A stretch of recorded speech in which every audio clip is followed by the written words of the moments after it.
बहुत बहुत साधुवाद डॉक्टर साहब। महाकारुणिक बुद्ध को सादर नमन। परम पूज्य बाबा साहब डॉक्टर आम्बेडकर को सादर नमन। हम सबको धम्म का व्यवहारिक प्रशिक्षण दे रहे परम श्रद्धेय बंदे डॉक्टर पूर्णशील राहुल जी को सादर वंदामी। और देश भर से जुड़े हुए आप सभी प्रबुद्ध साथियों को सादर नमो बुद्धाय। जैसा कि डॉक्टर साहब ने जिक्र किया कि आज गूगल मीट के सेशन में हम जिस बिंदु पर जिस विषय पर चर्चा कर रहे हैं वो बड़ा व्यवहारिक सा विषय है कि श्रेष्ठ जीवन निर्माण में चुनौतियां क्या क्या है। जब भी हम धम्म भूमि की बात करते हैं, श्रद्धेय बंते जी के कुशल नेतृत्व में पिछले लगभग 2.5 दशकों से देश भर में धम्म भूमि यूं कहें कि श्रेष्ठ जीवन के आंदोलन का एक पर्याय बन गई है। तो धम्म भूमि के इस मंच पर धम्म भूमि की गतिविधियों में, कार्यक्रमों में जब हम बार बार श्रेष्ठ जीवन की बात करते हैं तो ये सवाल भी बड़ा स्वाभाविक है कि श्रेष्ठ जीवन के निर्माण में चुनौतियां, संभावित चुनौतियां क्या क्या हो सकती है। अलग अलग माध्यमों से हम में से बहुत सारे जिज्ञासु पाठक साथी बहुत से धम्म ग्रंथों में बहुत सी अच्छी अच्छी बातों का अध्ययन करते हैं, पठन करते हैं, तथागत की देशनाएं पढ़ते हैं। बहुत बार हम किन्हीं कार्यक्रमों में या फिर सोशल मीडिया के माध्यम से बहुत से विद्वान भिक्षु भिक्षुणियों की देशनाएं सुनते हैं। बहुत बार हम बहुत से उपयोगी और प्रेरणादायक वीडियोज भी देखते हैं। तो चारों तरफ जहां अध्ययन का, धम्म की बातें सुनने का, धम्म के कार्यक्रमों में उपस्थित होने का, धम्म के वीडियोज देखने का अवसर हमें मिल रहा है, इन तमाम संभावनाओं के बाद भी जीवन श्रेष्ठ क्यों नहीं बन पा रहा है? उसमें बाधाएं क्या है, उसमें चुनौतियां क्या है? क्योंकि जब तक हम, जैसा तथागत कहते हैं, जीवन में दुख है, दुख का कारण है, तो जब तक हम उन कारणों का ठीक ढंग से पहचान नहीं करेंगे और उनका ठीक ढंग से निराकरण नहीं करेंगे, तब तक निश्चित रूप से श्रेष्ठ जीवन का जो लक्ष्य है वो हमसे दूर रहेगा। तो जब हम श्रेष्ठ जीवन निर्माण में संभावित चुनौतियों की बात करते हैं, बाधाओं की बात करते हैं, तो बहुत सारे तत्व गिनाए जा सकते हैं। उदाहरण के लिए,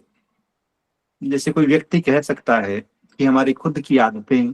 हमारा परिवार, हमारा समाज या फिर एक विरोधी व्यवस्था, ये तमाम चीजें हमें श्रेष्ठ जीवन के मार्ग से रोकती है, दूर करती है। बिंदुवार हम इन सारे विषयों पर चर्चा करेंगे, लेकिन प्राथमिकता के साथ जो सर्वाधिक महत्वपूर्ण चुनौती है, जो सबसे बड़ी बाधा है, और मैं धम्म की शिक्षाओं के आधार पर ही बात कर रहा हूं, जो सबसे महत्वपूर्ण बाधा या चुनौती है वो, यदि मैं ऐसा कहूं कि हम खुद ही हैं, किसी व्यक्ति का व्यक्तित्व ही श्रेष्ठ जीवन निर्माण में या तो बहुत सहायक है या फिर वही अवरोध बनकर खड़ा हुआ है। क्योंकि जब भी हम दूसरों के बारे में बात करते हैं, दूसरों को सुधारने की बात करते हैं, दूसरों के जीवन को श्रेष्ठ बनाने की बात करते हैं, तब बातें करना बहुत आसान हो जाता है। लेकिन जब हम खुद की तरफ थोड़ा सा चिंतन मनन करते हैं, अपने भीतर झांक कर देखते हैं, और जैसा तथागत कहते हैं कि ये दुनिया उन अंधे लोगों की भीड़ की तरह है, जहां हर एक अंधा दूसरे अंधे के कंधे पर हाथ रखे हुए हैं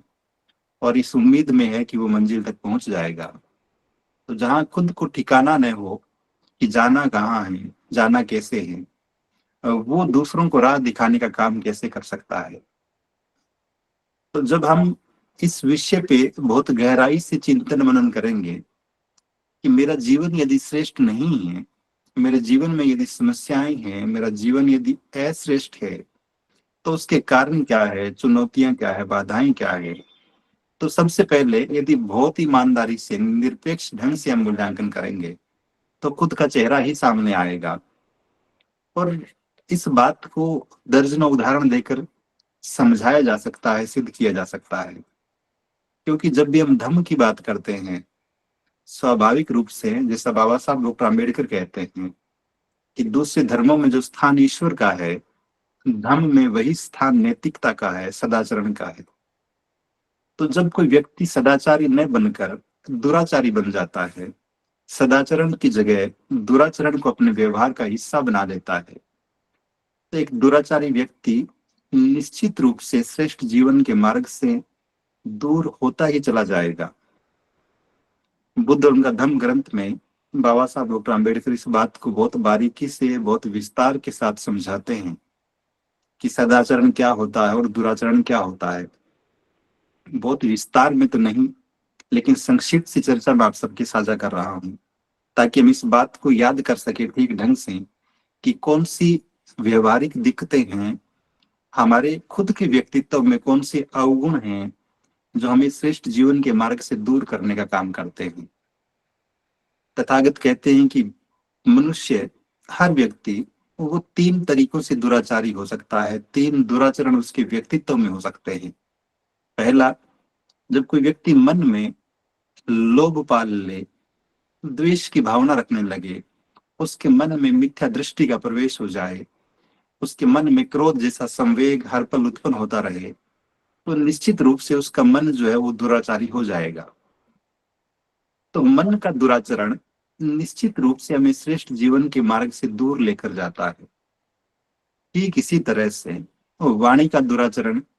यदि कोई व्यक्ति झूठ बोलता हो, लगातार झूठ बोलता हो, आदत बन गई हो झूठ बोलना, कोई व्यक्ति चुगली करता हो, उसके स्वभाव का हिस्सा बन जाए, लोग भली भांति उसके बारे में परिचित हो जाए इस बात से कि अपनी आदत से लाचार होकर ये व्यक्ति जहां भी खड़ा होगा चुगली ही करेगा, तब भी।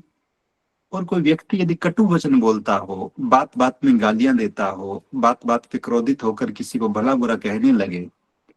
तो जब भी कोई व्यक्ति कटु वचनों का प्रयोग करेगा, निश्चित रूप से, और जिस सामाजिक और विशेष रूप से जिस पितृसत्तात्मक सामाजिक ढांचे में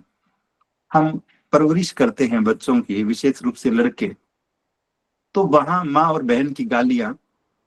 संस्कार की तरह उनकी जुबान पर समाती चली जाती है। और बचपन से लेकर अपनी युवावस्था में, प्रौढ़ावस्था में, वृद्धावस्था में गालियां एक तरह से, इंग्लिश की ग्रामर में जिस तरह से हम हेल्पिंग वर्ब्स यूज करते हैं, उस तरह से हमारी बोलचाल का हिस्सा हो जाती है। उनके बिना कोई भी बात पूरी नहीं होती है। तो जब झूठ बोलने की बात हो, चुगली करने की बात हो, या फिर कटु वचन बोलने की बात हो, किसी को गालियां देने की बात हो, या फिर किसी का स्वभाव हो अनावश्यक बातें करने का, किसी बात को बहुत ज्यादा बढ़ा चढ़ा कर कहने का, सामने वाले को अवसर ही न देना, अपनी ही बात कहते जाना, तो ये चारों के चारों दुराचरण निश्चित रूप से वाणी को एक तरह से अकुशल बनाते हैं, उसे दूषित करते हैं। और जिस किसी भी व्यक्तित्व में, जिस किसी भी व्यक्ति में वाणी का इस तरह का दुराचरण होगा, वो व्यक्ति भी श्रेष्ठ जीवन से दूर होता चला जाएगा। तीसरी बात कि शरीर से भी व्यक्ति दुराचारी हो सकता है, और जब भी कोई व्यक्ति शरीर से किसी भी प्रकार का दुराचरण करेगा, तब भी वो श्रेष्ठ जीवन के लक्ष्य से दूर होता चला जाएगा। यदि वो किसी जीव की हत्या करता है, यदि वो कहीं पर चोरी करता है, या किसी प्रकार का व्यभिचार करता है, ये तमाम चीजें उसके जीवन को श्रेष्ठता की बजाय अश्रेष्ठ बनाने का काम करती है, उसे कुशल की बजाय अकुशल कर्मों की ओर लेकर जाती है। और अंततः उसके व्यक्तित्व को, जब किसी एक व्यक्ति का व्यक्तित्व दूषित होता है, वो कलंकित होता है, तो निश्चित रूप से जीवन भी कलुषित होता है, कलंकित होता है।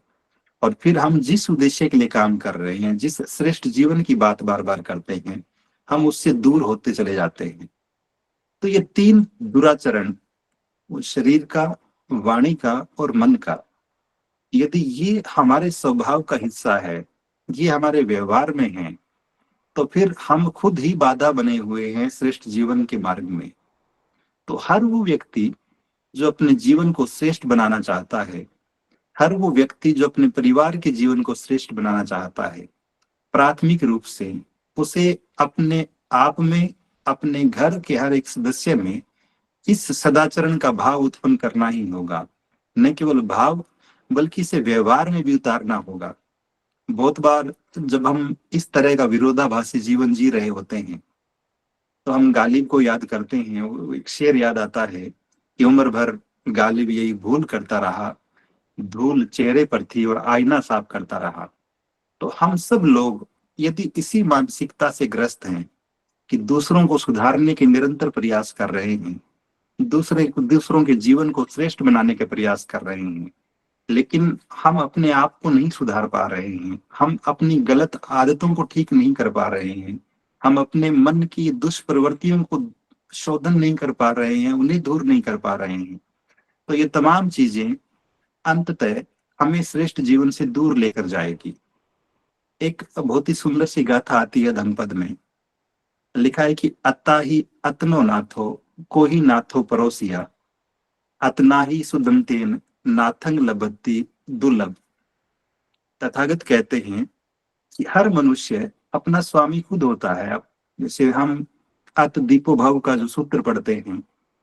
ठीक उसी तरह के लहजे में तथागत बात करते हुए एक जगह भिक्षुओं को कहते हैं कि हर व्यक्ति अपना स्वामी खुद है, अपना मालिक खुद है। कोई भी दूसरा नहीं है जो उसे नियंत्रित कर सके, उसे दिशा दे सके। और वो व्यक्ति जो अपने आप का दमन कर लेता है, अपने चित्त का दमन कर लेता है, अपनी खराब चीजों का दमन कर लेता है, तो वो निब्बान के, वो उस दुर्लभ निब्बान के पद के नजदीक पहुंच जाता है। तो जो सर्वाधिक महत्वपूर्ण और उपयोगी बात है श्रेष्ठ जीवन निर्माण के संदर्भ में, वो अपने आप को सुधार लेने की है, अपने चित्त को सुधार लेने की है। एक और बड़ी सुंदर सी कहानी कथा उसमें आती है धम्मपद में। अशोक घोष लिखते हैं कि एक बार सावथी नगर में एक नागरिक था और वो बैल चराने का काम करता था। संयोग से या कुसंयोग से एक दिन उसके बैल कहीं खो गए, वो चलते चलते कहीं दूर चले गए और बहुत प्रयत्न करने के बाद भी वो व्यक्ति अपने उन बैलों को ढूंढ नहीं पाया। तो दिन भर का थका हारा जब वो जंगल में घूम रहा था, तो उसकी नजरें पास ही के एक बुद्ध विहार पर पड़ी। उसको लगा कि यहाँ जाकर थोड़ी देर आराम कर लेना चाहिए, और दिन भर का भूखा घूम रहा हूँ, यदि संभव हुआ कुछ खाने को मिल गया तो और अच्छा होगा। तो वो व्यक्ति उस विहार में चला जाता है और वहां बैठे भिक्षुओं से याचना करता है कि मैं दिन भर से भूखा प्यासा भटक रहा हूँ, यदि आपके पास कुछ खाने के लिए है तो अनुकंपा करके मुझे भोजन दीजिए। चूंकि भिखाटन के लिए जाते वक्त कई बार ऐसा होता था कि भिक्षुओं के पास भोजन बच जाता था, तो वो उस भोजन का दान करते हैं उस उपासक को, उस नागरिक को। और उस व्यक्ति ने अपने जीवन में पहली बार ऐसा स्वादिष्ट भोजन चखा। उसे लगा कि मैं दिन भर हाड़ तोड़ मेहनत करता हूँ, उसके बाद भी मुझे इतना अच्छा खाना नहीं मिलता है, लेकिन इस विहार में बैठे हुए भिक्षु, इनके लिए कितना अच्छा है कि भिखाटन के लिए जाते हैं और इतना स्वादिष्ट भोजन इनको मिलता है। तो उसके मन में ये लोभ उत्पन्न हुआ कि क्यों न मैं ही भिक्षु बन जाऊं और इनकी तरह भिखाटन करके और अच्छा अच्छा भोजन जुटाकर खाता रहूं, फिर दिन भर मेहनत करने की जरूरत क्या है। ये सोचकर वो व्यक्ति उन भिक्षुओं से याचना करता है कि मुझे भी प्रबंधित कीजिए, मैं भी आपकी तरह भिक्षु जीवन व्यतीत करना चाहता हूँ। भिक्षु बहुत मंत्रणा करने के बाद जब देखते हैं कि सामने बैठा हुआ व्यक्ति बहुत उत्सुक है भिक्षु बनने के लिए, तो वो सहमति प्रदान करते हैं और एक निश्चित प्रक्रिया के बाद प्रबंधित करते हुए उसे चीवर दान कर दिया जाता है, चीवर दे दिया जाता है। अब वो व्यक्ति विहार में रहता हुआ, भिखाटन करता हुआ बहुत आमोद प्रमोद के साथ जीवन व्यतीत करने लगता है। थोड़े समय बाद जब उसे लगा कि कई दिनों तक, कई महीनों तक अच्छा भोजन करने के बाद मेरा शरीर तो बहुत हष्ट पुष्ट हो गया है, अब मुझे वापिस घर चले जाना चाहिए, तो वो भिक्षुओं को कहता है कि भिक्षु जीवन से मेरा मन भर गया है, अब मैं वापिस गृहस्थ बनना चाहता हूँ, इसलिए मुझे घर जाने की अनुमति दी जाए। तो उसे अनुमति मिल जाती है, वो अपने घर चला जाता है, कुछ दिन घर में रहता है, तो वापिस उसी जीवन में दिन भर मेहनत करनी पड़ती है। घर की, परिवार की बहुत सारी चिंताएं उसे घेरती है उन समस्याओं से दुखी होकर उसके मन में वापिस ये ख्याल आता है कि क्यों न वापिस भिक्षु बन जाऊं, वो जीवन कितना अच्छा था। तो वो वापिस विहार में चला आता है और भिक्षुओं से याचना करता है कि ग्रस्त जीवन की समस्याएं मुझे बड़ी दुखी करती है, घर में मेरा मन नहीं लगता है, यदि संभव हो तो मुझे दोबारा चीवर दीजिए, मैं दोबारा भिक्षु बनना चाहता हूँ। भिक्षु चूंकि थोड़े शांत और सरल स्वभाव के थे, मैत्रीपूर्ण व्यवहार के थे, वे फिर से उसके निवेदन को स्वीकार कर लेते हैं और वो व्यक्ति फिर से भिक्षु बनकर और बिहार में रहने लगता है। लेकिन महीने 2 महीने रहने के बाद उसको फिर से घर की याद आने लगती है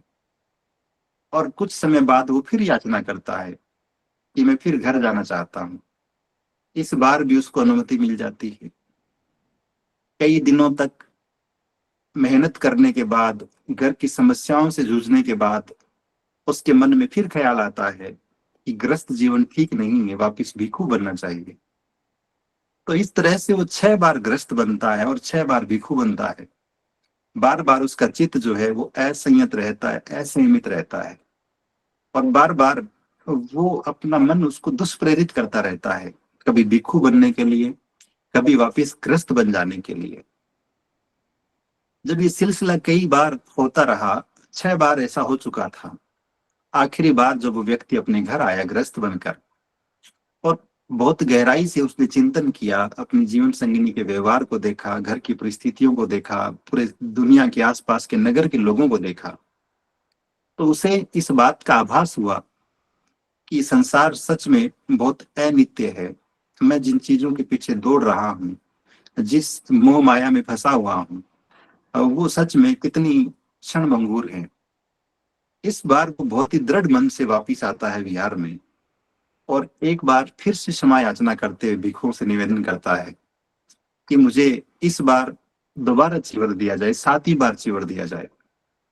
लेकिन इस बार भिक्षु मना कर देते हैं, कहते हैं कि तुम 6 बार ऐसा कर चुके हो, जब भिक्षु जीवन का त्याग करके और वापिस ग्रस्त बन चुके हो, अब ये संभव नहीं है कि बार बार इस तरह की गलतियां दोहराने का अवसर दिया जाए। लेकिन जब वो बहुत दृढ़ संकल्पित होकर याचना करता है और कहता है कि आज के बाद ऐसा नहीं होगा, तब भी शुरुआत में तो भिक्षुओं को उसकी बात पर भरोसा नहीं होता, क्योंकि उसके चित्त की इस चंचलता की वजह से सारे के सारे भिक्षु उसका नया नाम चित्त हत रख चुके थे। चित्त की हत्या करने वाला व्यक्ति के रूप में उसकी पहचान बन चुकी थी। तो सारे के सारे भिक्षु इस बात के लिए संशय में थे कि ये इस बार भी भिक्षु बनकर रह पाएगा कि नहीं रह पाएगा। लेकिन उसके बार बार याचना करने पर एक बार फिर से एक और मौका देने की निर्णय किया जाता है और 7वीं बार वो व्यक्ति फिर से भिक्षु बन जाता है। और इस बार जब वो भिक्षु बना तो दृढ़ संकल्पित मन से बहुत गहन ध्यान साधना करता हुआ, धम्म की शिक्षाओं को, धम्म की बातों को बहुत गहराई से सुनता हुआ, थोड़े ही दिनों में वो व्यक्ति, वो भिक्षु अरहत बन गया। सारे के सारे भिक्षु इस बात पर आश्चर्यचकित थे, सब हैरान थे कि जो व्यक्ति 6 बार भिक्षु बना, 6 बार ग्रस्त बना, जिसका चित्त कभी टिका ही नहीं एक निर्णय पर, हमेशा चंचल रहा, वो व्यक्ति भिक्षु बनकर भला इतनी जल्दी अरहत कैसे हो सकता है।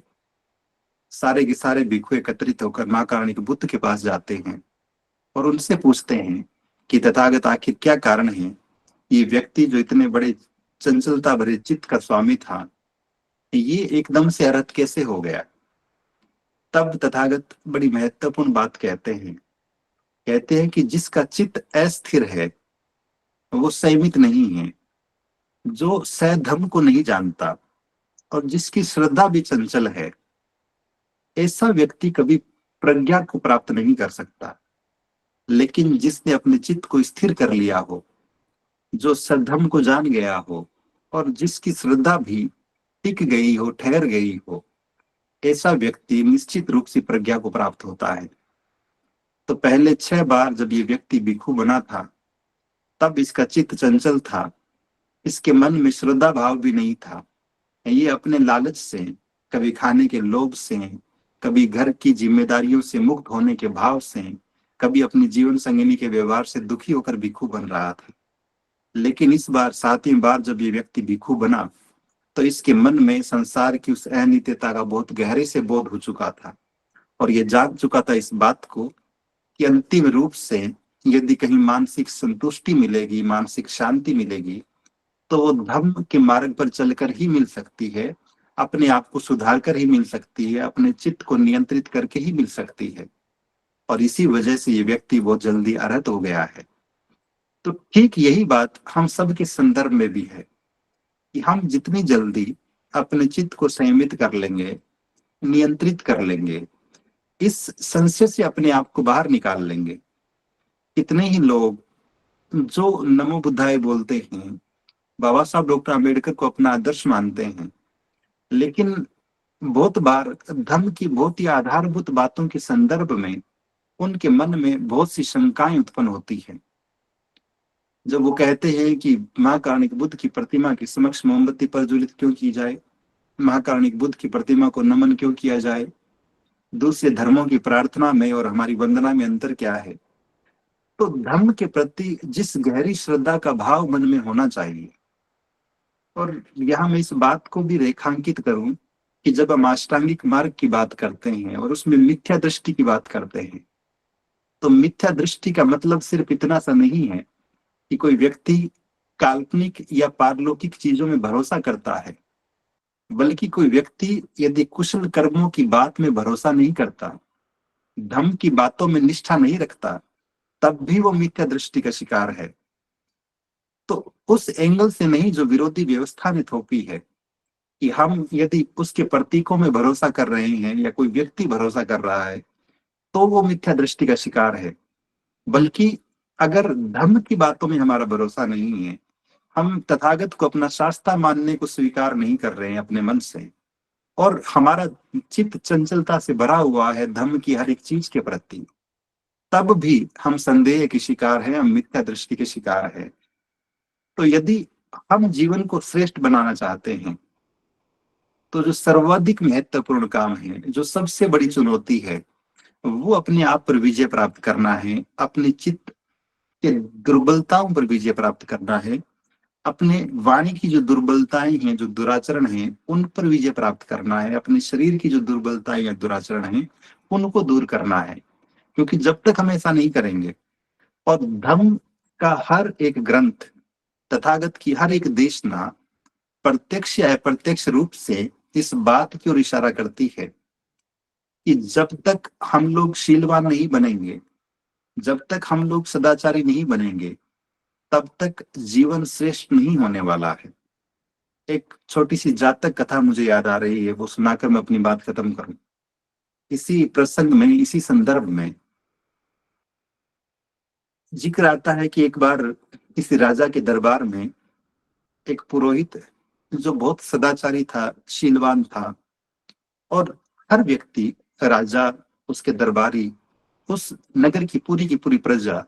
उस पुरोहित के व्यवहार की, उसके सदाचरण की प्रशंसा करते थे, और उसकी बड़ी प्रतिष्ठा थी उस नगर में। सब लोग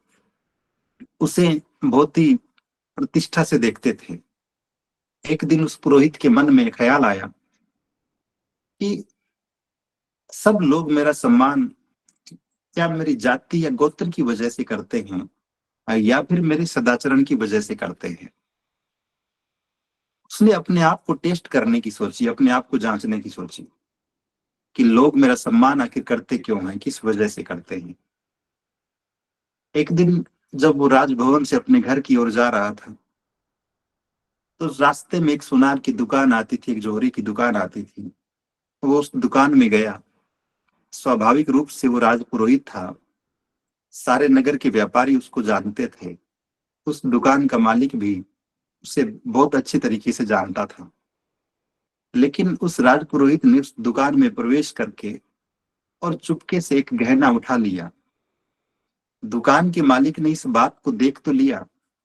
कि राजपुरोहित ने मेरी दुकान में प्रवेश करके गहना उठाया है,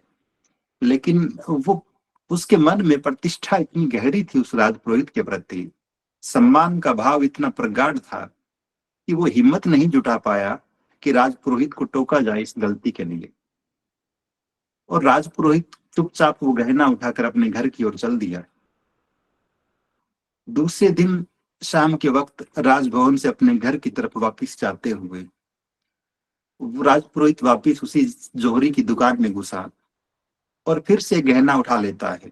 इस बार उसने दो गहने उठा लिए। वो दुकान का मालिक फिर से देखता है कि राजपुरोहित ने आज फिर चोरी करने के भाव से दो गहने उठा लिए हैं, लेकिन वो तब भी कुछ कह नहीं पाता। संभवतः उसके मन में उस राजपुरोहित के प्रति इज्जत का भाव बहुत ज्यादा रहा होगा और उसने ये ठीक नहीं समझा होगा कि इतने उच्च प्रतिष्ठित व्यक्ति को, जो राजा का पुरोहित है, इसे इस बात के लिए रोका जाए, टोका जाए कि मेरे दुकान में चोरी क्यों कर रहा है। और वो राजपुरोहित चुपचाप चला गया। तीसरे दिन फिर राजभवन से अपने घर की ओर जाते हुए वो वापिस उस सुनार की दुकान में घुस गया और इस बार उसने तीन गहने उठा लिए। और तीनों गहने उठाकर अपनी जेब में जैसे ही उसने डाले, उस दुकान के मालिक का सामर्थ्य, उसकी सहन करने की शक्ति एक तरह से जवाब दे गई। वो दौड़ता हुआ आया, उसने उस पुरोहित का हाथ पकड़ लिया और जोर जोर से चिल्लाने लगा कि चोर को पकड़ लिया, चोर को पकड़ लिया, मैंने चोर को पकड़ लिया। आस पड़ोस के बहुत सारे लोग इकट्ठे हो गए और कहने लगे कि क्या हुआ। उस दुकान के मालिक ने बताया कि ये राजा का पुरोहित है, आज तीसरा दिन है लगातार मेरी दुकान में चोरी किए जा रहा है, अब तो इसे दंड मिलना ही चाहिए। उस राजपुरोहित को पकड़कर जब राजा के दरबार की ओर ले जाया जा रहा था, तो रास्ते में एक सपेरा सांप का खेल दिखा रहा था। वो एक काले सांप को अपने गले में लपेटे हुए चारों तरफ घूम घूम कर लोगों को दिखा रहा था। उस पुरोहित ने जब ये दृश्य देखा तो वो उस सपेरे को कहता है कि भाई सांप को नीचे उतार दे, ये काट लेगा, ये डस लेगा और तेरी मौत हो जाएगी। तो वो सपेरा भी कहता है ये सांप बड़ा सदाचारी है, ये बड़ा शीलवान है, ये किसी को काटता नहीं है, ये तो तेरा स्वभाव है कि तूने चोरी की है, तू दुराचारी हो गया है। तो उस पुरोहित को बड़ा आश्चर्य होता है कि जानवरों में भी सदाचरण होता है। जब उसे राजा के दरबार में पेश किया गया और राजा ने पूछा कि पुरोहित होने के बाद भी तुमने चोरी क्यों की, इस बात का क्या मतलब है, इसे क्या समझा जाए। मैं, पूरा का पूरा राज दरबार, सारे नगर की प्रजा जब तुम्हें इतनी इज्जत से बात करती है, इतनी प्रतिष्ठा तुम्हें देती है, तब तुमने चोरी क्यों की। तब वो पुरोहित कहता है कि महाराज, मैं ये जांचना चाहता था कि सब लोग मेरी इज्जत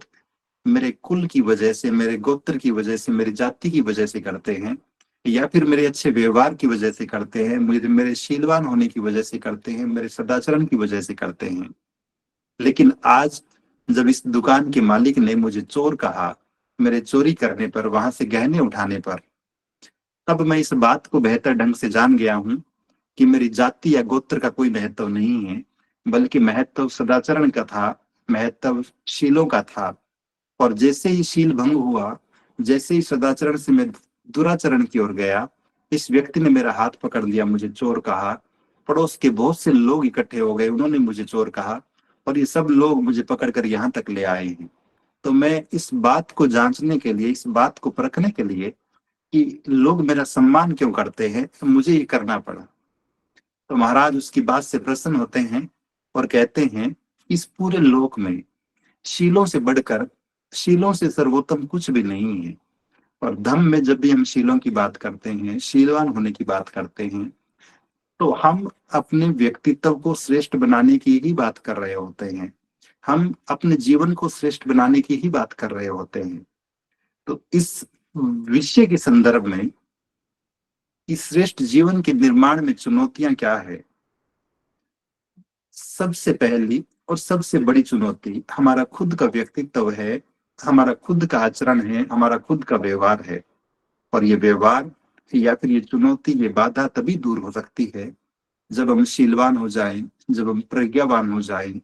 जब हम अष्टांगिक मार्ग का पालन करते हुए, 10 पारमिताओं का अभ्यास करते हुए अपने आप को श्रेष्ठ बना लें। क्योंकि जब भी हम बोधों की बात करते हैं, बहुत स्वाभाविक रूप से, कितनी बार अपने ही सर्कल के लोगों को, जो बौद्ध हैं, बाबा साहब डॉक्टर आम्बेडकर को अपना आदर्श मानते हैं, जब हम उनसे पूछते हैं कि बौद्ध होता कौन है, बौद्ध होने के मायने क्या है, तो ये बताने की बजाय कि बौद्ध व्यक्ति वो है जो शीलों का पालन करता है, बौद्ध व्यक्ति वो है जो अष्टांगिक मार्ग का पालन करता है, उनका जो त्वरित जवाब होता है वो ये रहता है कि बौद्ध वो है जो उन तथाकथित देवी देवताओं को नहीं मानता, किसी पारलौकिक ईश्वर को नहीं मानता, आत्मा को नहीं मानता। तो ये बहुत सेकेंडरी बात है। प्राथमिक बात शीलों के अभ्यास की है, उन्हें अपने आचरण में उतारने की है। और जब तक ऐसा नहीं होगा, हम श्रेष्ठ जीवन से दूर ही रहेंगे। तो ये पहली बाधा की बात है। यदि हम सच में अपने आप को एक अच्छा और सच्चा बोध बनाना चाहते हैं, हम एक आदर्श बोध बनाना चाहते हैं अपने आप को, ऐसा बोध जिसे देखकर लोग प्रेरित हो सके, ऐसा बोध जिसे देखकर महिलाएं गर्व से बात करने लगे कि पड़ोस की वो महिला, बोध होने की वजह से उसका व्यवहार इतना संयमित है, उसमें दानशीलता का भाव इतना गहरा है, धर्म के प्रति उसके मन में श्रद्धा का भाव इतना गहरा है, दूसरों की सहायता हेतु वो सदैव तत्पर रहती है, कभी क्रोधित नहीं होती, कभी हिंसा नहीं करती, कभी चोरी नहीं करती, कभी व्यभिचार नहीं करती, कभी नशा नहीं करती। तो ये बातें जब हम